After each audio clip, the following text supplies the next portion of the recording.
Hello Internet, this is Ravenspire coming to you with a quick review of the Outriders Demo. Now before we get started, I just want to say that this review is in no way going to reflect your personal taste or gameplay style.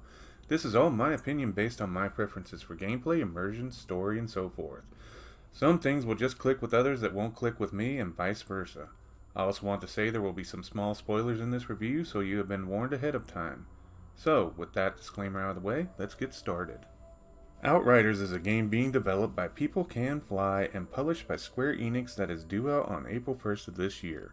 A campaign-driven looter shooter that has but does not emphasize cover-based combat that is following in the same vein as Warframe, Destiny 2, and even with some slight twinges of the Defiance MMO that is being shuttered later this year. The gameplay focuses heavily on run-and-gun action-oriented style combat with bite-sized and repeatable skirmish fights with enemies of varying strengths and capabilities facing off against your character. Though we could not experience it, the game boasts a crafting system that will allow us to upgrade any gear we like as well.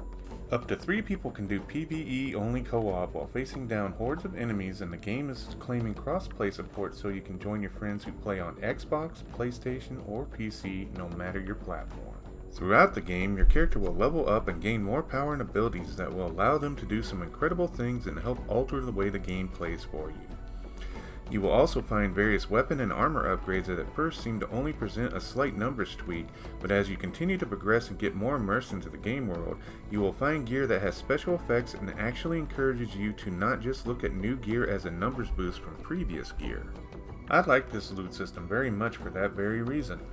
Instead of focusing solely on the in-game destination, it also encourages paying attention to the journey itself, which helps you understand your character and abilities more.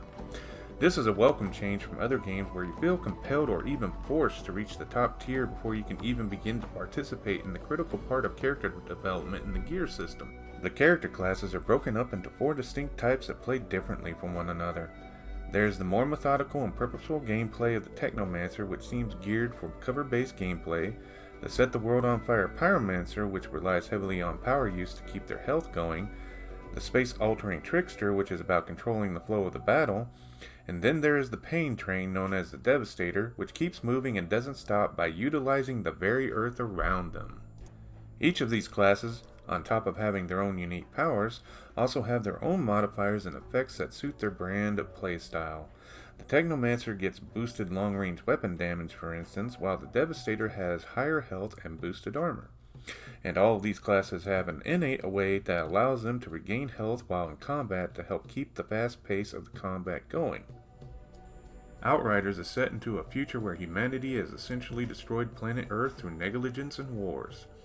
Having drained the resources of the planet and destroyed the environment to be inhospitable to mankind, the people of the Flores are the remnants that fled as the last vestiges fought an endless war over the scant few resources left. You play as an Outrider, an elite soldier that was part of the crew and able to escape a dying world and make it to the planet Enoch that is planned to be the new Earth. I'm going to be upfront about this, however. This story is not good at all. In fact, the story nearly turned me off from the game, and if you are someone that wants a good story and an immersive experience, Outriders is very likely going to make you pause before continuing in these first few opening moments. You may have noticed it in the video before you, but in almost every cutscene, even in the solemn ones where 2 people are just sitting and talking, you will see that the camera director decided that using shaky cam was a good idea. This is just awful, and shaky cam is low even in tense situations like the middle of a battle. But during solemn, quiet scenes, it's just unwanted and adds very little to the scene. On top of that, the game also has a bad habit of playing music that just seems out of place or pointless in general. In the scene when you are talking to Tanner, and he talks about his daughter being pregnant with his grandchild, it starts playing this sorrowful music as if you were talking about fallen comrades in arms on the battlefield, and it's just out of place. Later in the prologue, while the vehicles are just driving off and through the forest, it's got this swelling, triumphant tune as if the vehicles are going to war in a climactic battle. It's out of place and the tone is wrong for the moment. Then there is the voice acting. Tanner is a very likable character despite being around for only a small amount of time. Others are hit and miss, with the voiceover either being very subdued or just trying to chew as much of the scene as possible. The male Outrider voice acting fits between subdued and decently delivered with a number of awkward moments, but the female Outrider is often over the top and sounds like she is trying too hard to convey emotion with some either badly delivered lines or like she just didn't want to take the script seriously, as if she was in on the joke. Throughout the story, the Outrider doesn't even feel consistent, and this is jarring too.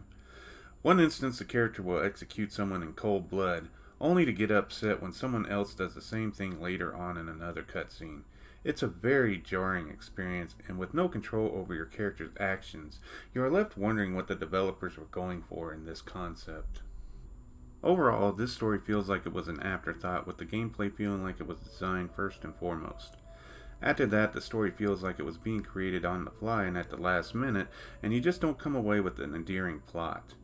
Granted, this is not bad, as a game requires gameplay to be good, but if you're here for the story, you're probably going to feel disappointed with this demo. I want to take a moment to also talk about another issue I have with these two tutorials of Outriders. There's a lot of loading instances throughout. This can be another thing that can be off-putting to those who want to enjoy a smooth experience.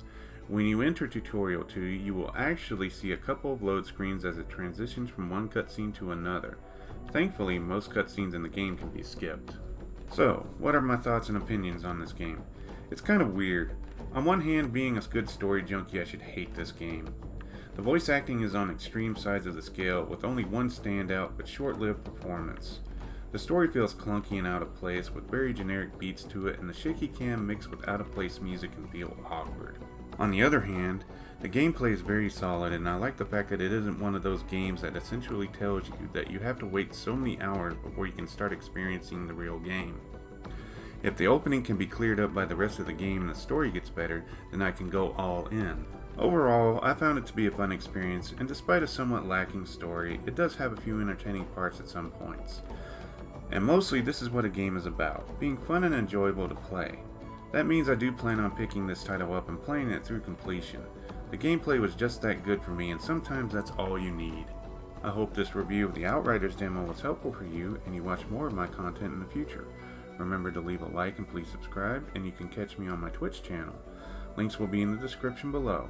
Until next time though, I will catch you on the flip side.